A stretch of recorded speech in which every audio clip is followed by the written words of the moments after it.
Welcome to Nanak classes. दोस्तों, Nanak classes के YouTube channel पे आपका स्वागत है। आज राजस्थान जीके की इस क्लास में शाम 8 बजे के इस क्लास में सभी विद्यार्थियों का स्वागत है। और प्रतिदिन 50 प्रश्नों के इस क्विज में टेस्ट नंबर 11 की आज सीरीज चल रही है। आशा करता हूँ सब आनंद मंगल होंगे, अपने घरों पे सुरक्षित होंगे और अध्ययनरत होंगे, ऐसी मैं कामना करता हूँ।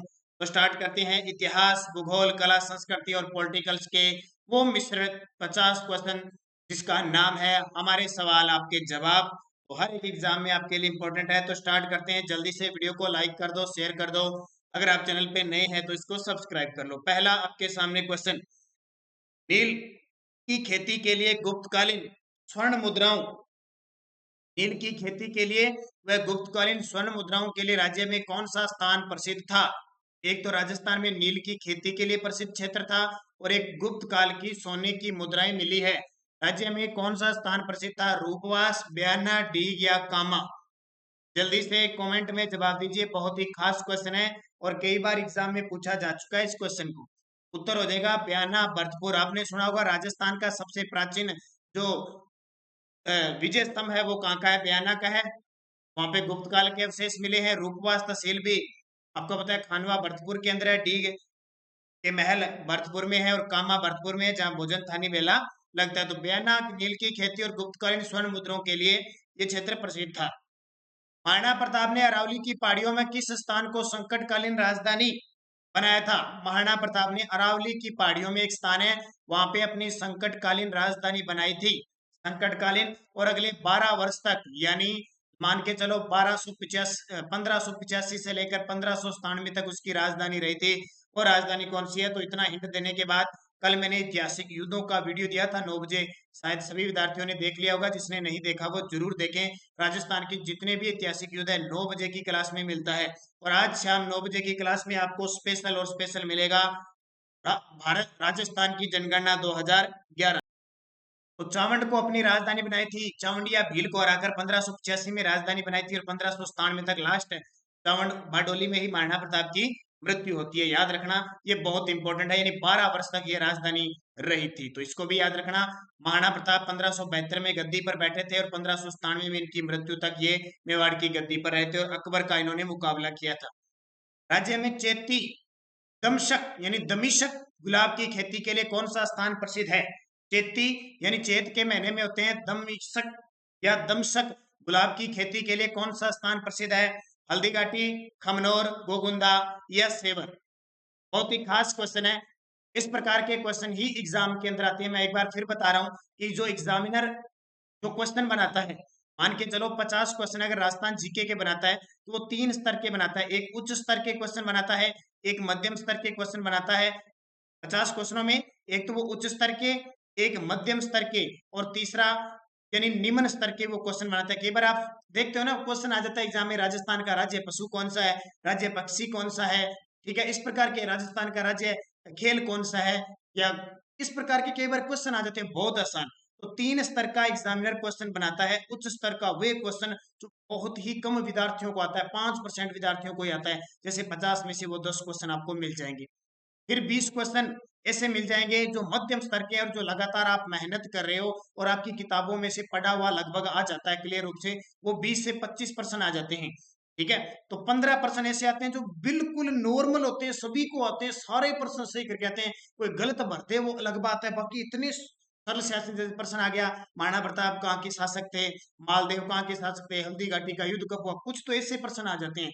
तो 3 स्तर के कभी भी देखना पेपर बनता है, आसान, थोड़ा सा लेवल और फिर इतना लेवल की कई बार तो कई क्वेश्चन तो 5-7 ऐसे आ जाते हैं हमने जिंदगी में कभी देखे नहीं और ना किताब वालों ने कभी देखे होते हैं ऐसे एग्जामिनर। क्योंकि कई बार अपने ये भी सोच लेते हैं ना, एग्जामिनर की सोच हमारी जहाँ से खत्म होती है वहां से शुरू हो जाती है, तो वो उच्च स्तर के क्वेश्चन डाल देता है। तो कई बार तो उसकी मेरिट भी बहुत कम जाती है, ध्यान रखना।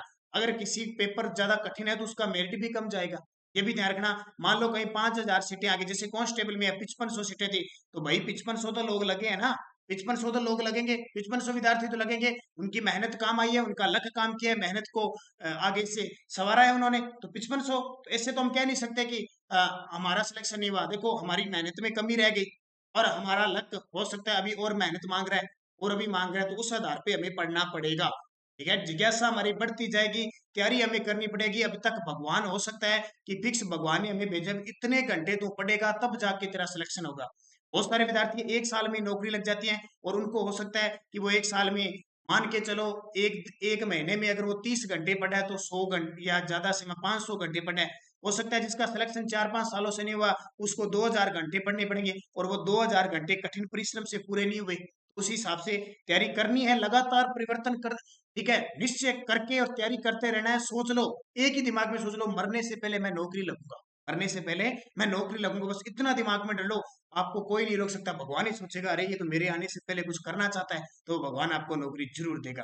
पर ये भी ध्यान रखना 40 साल तक की उम्र होगा, ठीक है। लेकिन ईडब्ल्यूएस की महिलाएं 50 साल तक फॉर्म भर सकती है, और ईडब्ल्यूएस के जो पुरुष है वो 40-45 साल तक फॉर्म भर सकते हैं। ओबीसी सामान्य 40 साल तक भर सकते हैं, ओबीसी वाले 40 साल तक, सामान्य लगभग 35 के आसपास तक भर सकते हैं। तो ये भी मौका है राजस्थान सरकार का, ध्यान रखना।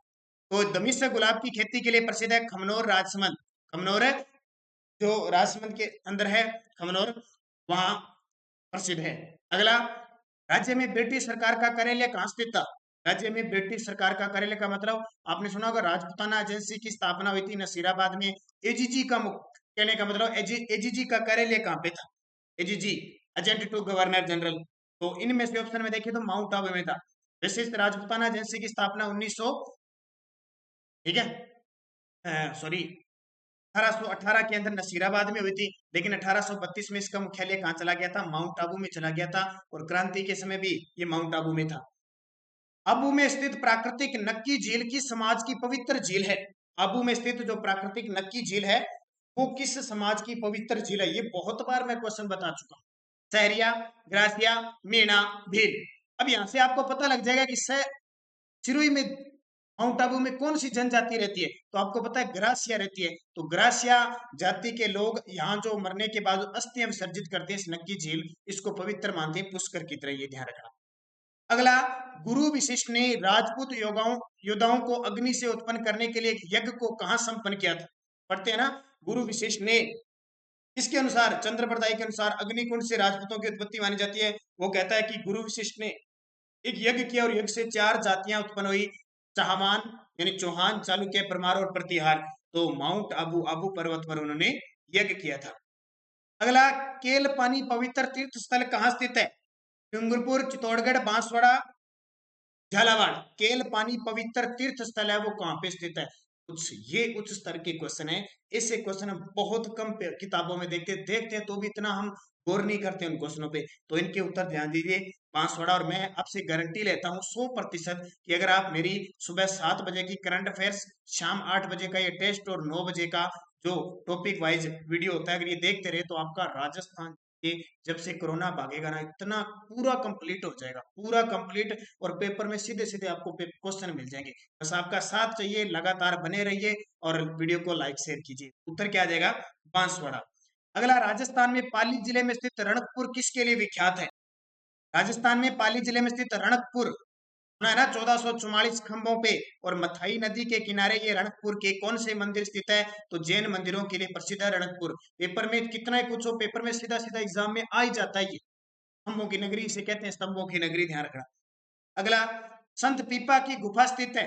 संत पीपा की गुफा कहां स्थित है? टोडाग्राम टोंक में, देवली टोंक में, उनियारा टोंक में और मालपुरा टोंक में। सही जवाब क्या हो जाए? कल के एक वीडियो में मैंने थोड़ा सा क्वेश्चन मिस्टेक कर दिया था, शायद ध्यान रखना।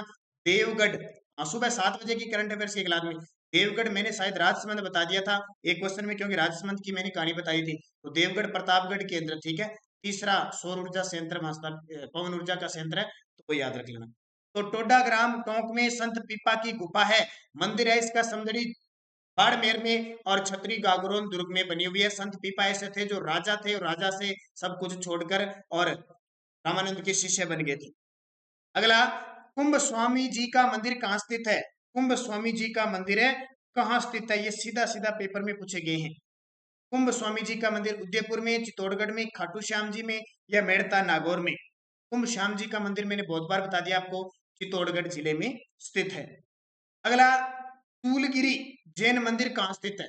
अब चूलिया जलप्रपात तो आपने सुना है कि भैंसरोडगढ़ चित्तौड़गढ़ में है, चंबल नदी पर। चूलगिरी जैन मंदिर कहाँ स्थित है? उदयपुर में, जयपुर में, जोधपुर, धौलपुर। एक ये उच्च स्तर के प्रश्न है अगर ऐसा एग्जामिनर में, और ये पेपर में आए हुए हैं। अपवादिक स्वरूप इन क्वेश्चनों को छोड़ना पड़ता है हमारे लिए। ये पेपर में आए हुए का संग्रह उठाया हुआ है। तो चूलगिरी जयपुर के अंदर है, ध्यान रखना। अकबर ने 1570 की नागौर यात्रा के समय जोधपुर किसको सौंपा था? अकबर ने 1570 में नागौर यात्रा की थी और नागौर दरबार लगाया था। तो उस समय इन्होंने जोधपुर दुर्ग किसको सौंपा था? ये बहुत खास क्वेश्चन है आपके लिए और इम्पोर्टेंट भी है। अकबर ने 1570 की नागौर यात्रा के समय जोधपुर दुर्ग किसको सुपुर्द किया था? तो इसका सही जवाब हो जाएगा राय सिंह बीकानेर। तो राय सिंह है बीकानेर, बीकानेर के शासक थे राय सिंह। ये कल्याणमल के पुत्र थे, आपको बता रहा। अकबर की दरबार में चले गए थे, तो इन्हें जब राव चंद्र सेन ने दीनता स्वीकार नहीं की तो राय सिंह को 1572 में दुर्ग सौंप दिया। ये याद रखना, पेपर में आता है। बीकानेर के शासक राय सिंह को अकबर ने जोधपुर दुर्ग कब सौंपा? 1572 में, ये याद रखना। अगला, फरिश्ता के अनुसार अलाउद्दीन खिलजी का जालौर पर द्वितीय आक्रमण किस वर्ष हुआ? जालौर पर द्वितीय आक्रमण किस वर्ष हुआ? क्रिस के अनुसार फरिश्ता, फरिश्ता की पुस्तक है तारीख ए फरिश्ता। तो मैंने कल ऐतिहासिक युद्ध में आपको बता दिया 1311 का युद्ध था और जालौर दुर्ग का नाम जलालाबाद रख दिया गया था। इतिहासकार आरसी मजूमदार के अनुसार गुर्जर प्रतिहारों ने कितनी शताब्दी तक अरब आक्रमणकारियों के लिए बाधक का काम किया? इतिहासकार आरसी मजूमदार के अनुसार गुर्जर प्रतिहारों ने कितनी शताब्दी तक अरब, ध्यान रखना, नागबड़ प्रथम, वासुदेव, नागबड़ द्वितीय, मिहिर भोज, इतने बड़े शासक आए थे कि इन्होंने अरबों को भारत में आने नहीं दिया था, यानी बाधक बने रहते। दूसरी से चौथी शताब्दी, तीसरी शताब्दी से पांचवी शताब्दी, छठी शताब्दी से 11वीं शताब्दी, 12वीं शताब्दी से 15वीं शताब्दी। उत्तर क्या हो जाएगा? छठी शताब्दी से 11वीं शताब्दी तक रोके रखा, क्योंकि छठी शताब्दी से इनका उद्देश्य शुरू हो जाता है और 1000 कुछ के आसपास इनकी समाप्ति हो जाती है, तो 11वीं शताब्दी हो गई। कुंभा के विषय में निम्न में से कौन सा कथन असत्य है? वह समय विद्वान नहीं था, विद्वानों को आश्रय देता था। वह कुंभल दुर्ग का निर्माता था, ये बात 100% सही है। वह संगीत प्रेमी था, ये बिल्कुल बात सही है। वह मेवाड़ के महान शासकों में से एक था, ये बिल्कुल बात सही है। तो ये गलत हो जाएगी, असत्य है। वह विद्वान नहीं था, सही बात है, वो संगीतज्ञ था, लेकिन विद्वानों को आश्रय उसने दे रखा था, तो असत्य कथन ये हो जाएगा। देखो, इस प्रकार के क्वेश्चन हमें बहुत विचलित कर देते हैं और हम लगा देते हैं कि महान शासकों में महाराणा प्रताप था या कौन, लेकिन महान शासकों में एक था, ये बात यहाँ तक पढ़नी है, एक था। राणा राज सिंह के समकालीन कौन था? अब मेवाड़ के शासक राज सिंह देखो 15, मैं आपको बता देता हूँ, 1652 से लेकर 1680 तक गद्दी पर रहे थे। अब इनमें से कौन से शासक अकबर, जहांगीर, औरंगजेब, शाहजहां इनके समकालीन थे? हालांकि समकालीन औरंगजेब भी था और शाहजहां भी था, लेकिन यहाँ पे प्रश्न ये बनता है कि राज सिंह का प्रतिरोध, राज सिंह ने किस मुगल बादशाह का प्रतिरोध किया था? तो औरंगजेब उत्तर आ जाएगा सबसे ज्यादा, ठीक है, क्योंकि 1652 में ये गद्दी पर बैठा और शाहजहां 1658 में हट जाता है, लेकिन अधिकांश समय ये किसके समकालीन होता है? औरंगजेब के समकालीन। पृथ्वीराज चौहान तृतीय का समकालीन चंदेल शासक कौन था? पृथ्वीराज चौहान तृतीय का समकालीन चंदेल। कल मैं एक युद्ध बताना आपको भूल गया, महोबा का युद्ध 1182 ईस्वी में, ये मैंने बताया नहीं आपको। 1182 में महोबा का युद्ध हुआ था पृथ्वीराज चौहान तृतीय और परमर्दी देव के बीच। परमर्दी देव चंदेल था, इसके आला और उद्दल सेनापति थे और ये वीर गति को प्राप्त हो जाते हैं। तो परमर्दी देव चंदेल शासक था। वह संस्कार जो बालक को विद्या आरंभ हेतु गुरु के पास ले जाने के समय किया जाता है, वह संस्कार कौन सा है? वह संस्कार जो बालक को विद्या आरंभ हेतु गुरु के पास ले जाने के समय किया जाता है, और ये पटवार 2011 में प्रश्न पूछा गया था, वो होता है यज्ञोपवीत। क्या होता है? यज्ञोपवीत। गोना रस्म किससे संबंधित है? मुंड से, विवाह से, नामकरण से, ये मुंडन है, ठीक है, यज्ञोपवीत से। गोना रस्म कौन सी होती है? तो गोना मुकलावा जिसको कहते हैं, विवाह से संबंधित है। राजस्थान के स्वतंत्रता सेनानी व उनके कार्य क्षेत्र के संबंध में गलत युग्म को पहचानिए। अर्जुन लाल सेठी उदयपुर के थे क्या? सीधा सीधा पेपर है, ये 2012 के आरएस में आया हुआ था, ध्यान रखना। तो अर्जुन लाल सेठी तो उदयपुर के नहीं थे, यहाँ गलत तो ये हो गया। आगे पढ़ते हैं। जयनारायण व्यास जोधपुर के थे, बिल्कुल सही है। केसरी सिंह बार्ट मेवाड़ के थे, सही है। गोविंद गिरी वागड़ क्षेत्र के थे, ये भी सही है। तो अर्जुन लाल सेठी जयपुर से संबंध रखते हैं। राजस्थान में स्वतंत्रता संघर्ष के दौरान 1921-22 में भील आंदोलन का नेतृत्व किसने किया? राजस्थान में, और ये भी पटवार 2011 में पूछा गया। राजस्थान में क्या है? स्वतंत्रता संघर्ष के दौरान 1921-22 में भील आंदोलन का नेतृत्व किसने किया? 21-22 की बात कर रही है। जब 1913 की बात करें तो आप गोविंदगिरी लिख सकते हो, ठीक है। 21-22 में तो मोतीलाल तेजावत ने किए थी, ठीक है। इन्हें जनजातियों ये बाबूजी कहते थे और मेवाड़ पुकार इन्होंने एक कार्यक्रम 21 सूत्री मांगी थी। राजस्थान सेवा संघ के संस्थापक कौन थे? लगा लो स्टार। राजस्थान सेवा संघ की स्थापना 1919 वर्धा महाराष्ट्र में हुई।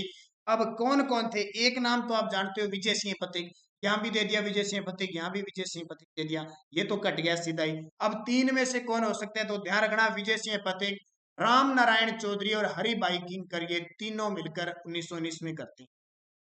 अगला, निम्नलिखित में से कौन सा युगम सुमेलित नहीं है? बहुत ही खास क्वेश्चन है, कौन सा युगम? और ये एलडीसी का पेपर हुआ था 2014 में, ये भी मैं साथ साथ में बता रहा हूं आपको कहां कौन से प्रश्न पूछे गए। आप सोचो ऐसे ही प्रश्न आए हुए। अर्जुनलाल सेठी को वेलूर जेल में बंद किया क्या था? बिल्कुल सही है। केसरी सिंह बार्ट को हजारीबाग में कैद किया गया था, यह भी सही है।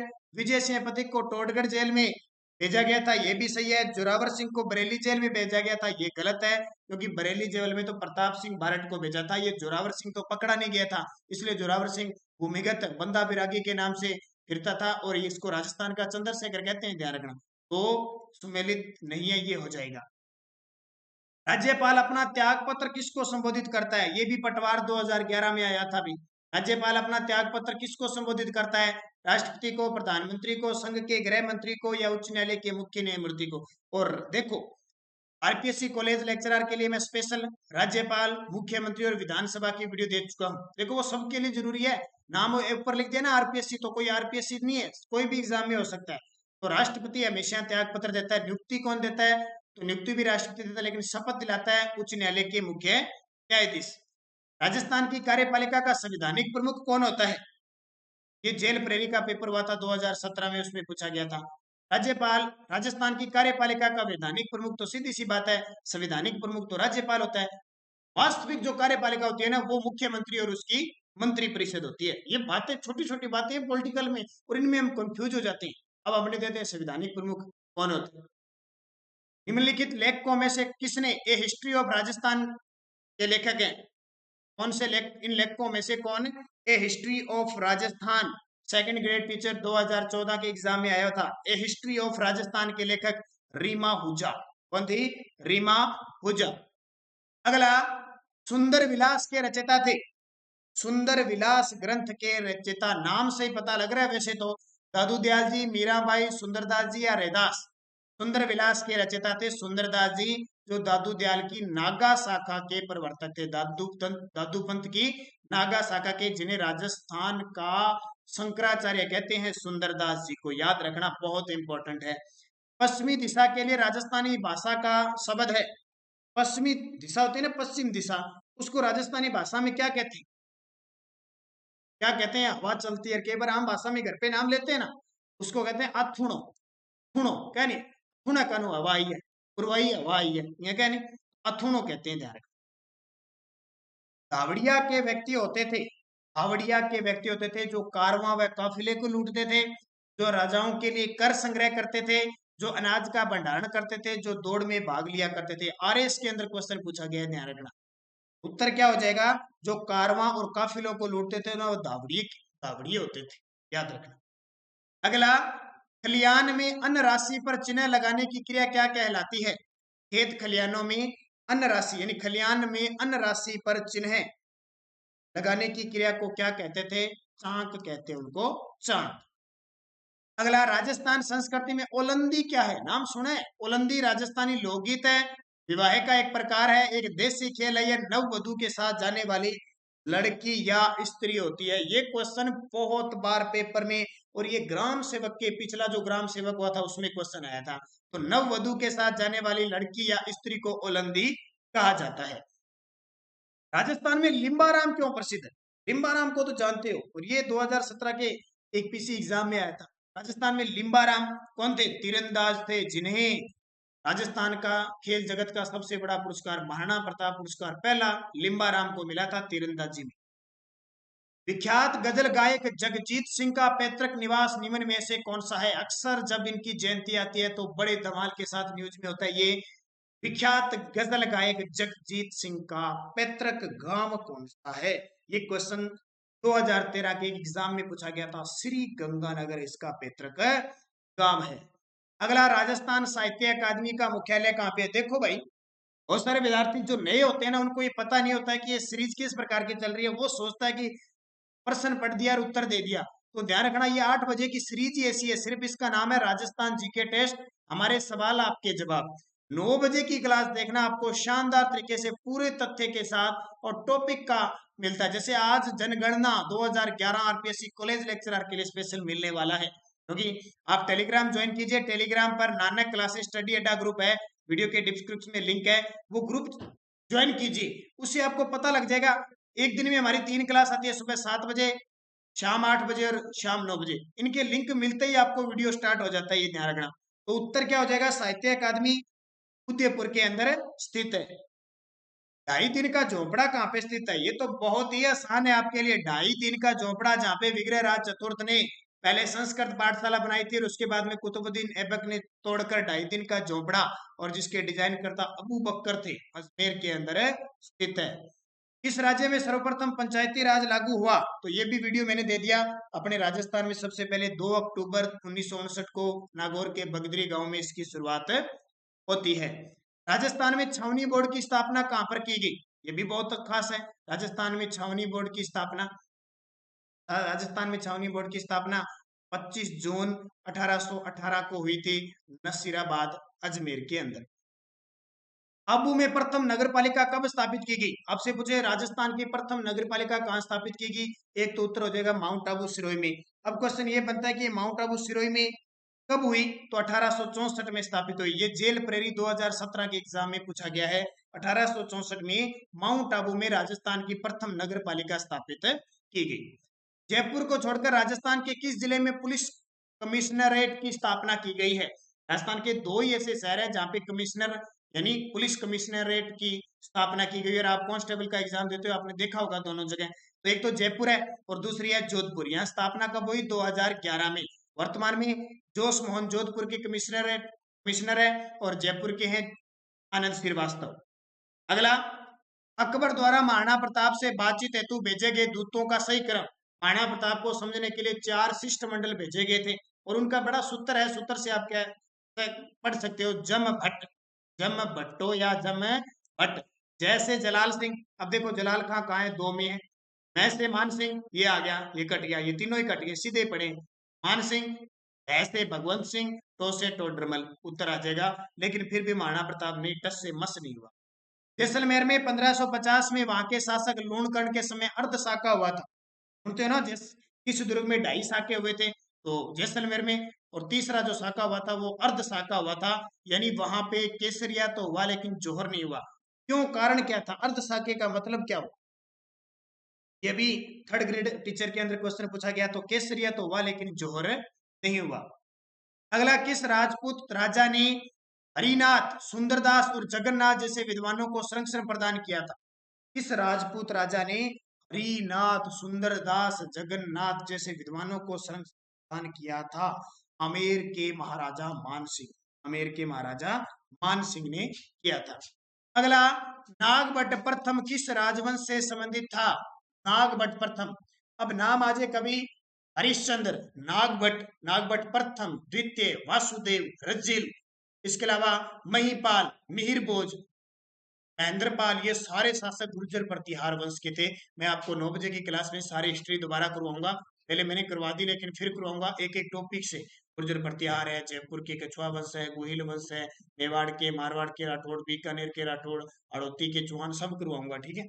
अगला, राज्य की निष्ठुरता व जेल में अन्याय के खिलाफ भूख हड़ताल के कारण मारवाड़ लोक परिषद के किस नेता की मृत्यु हो गई थी? और ये बहुत ज्यादा चर्चित है। बाल मुकुंद बिसा, एग्जाम में इतना ही आता है, बाल मुकुंद बिसा का संबंध मारवाड़ से। इस स्वतंत्रता सेनानी का जेल में जिंदा जला दिया गया था? किस स्वतंत्रता सेनानी को जेल में जिंदा जला दिया गया? मिट्टी का तेल डालकर, मिट्टी का तेल डालकर जिंदा जला दिया गया।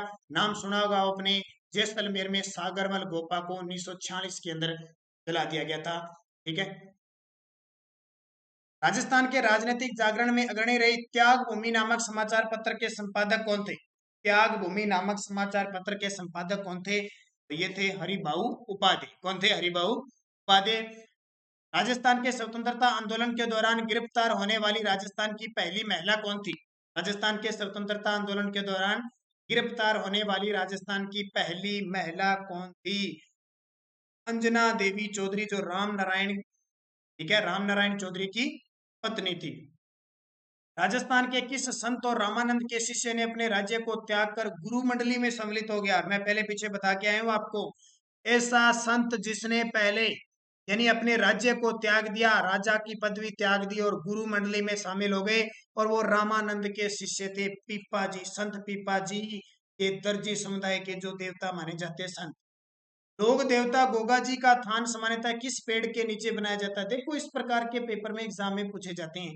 लोक देवता गोगा जी का थान, तो ध्यान रखना, खेजड़ी वृक्ष के नीचे होता है।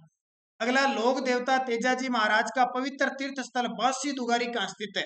लोक देवता तेजाजी महाराज का पवित्र तीर्थ स्थल बांसी दुगारी कहाँ स्थित है? तो बूंदी के अंदर स्थित है, और सबसे ज्यादा तेजाजी की मान्यता अजमेर जिले में है। ये क्वेश्चन आपके 50 हो गए। वीडियो कैसा लगा? लाइक करना, शेयर करना, इन जवाब देना, और 50 में से कितने क्वेश्चन सही हुए मुझे जरूर कमेंट करके बताना, क्योंकि इससे क्या होता है कि आपने 50 में से कितने क्वेश्चन सही किए इस बात का हमें पता चल जाता है। तो बढ़िया तरीके से पढ़ें, निरंतर पढ़ें, अध्ययनरत रहें, और सब खुशी से मजे से पढ़ें, क्योंकि अब आपके पास खूब टाइम है। मनोरंजन के साथ बढ़िया तरीके से पढ़ते रहें। जय हिंद, जय भारत।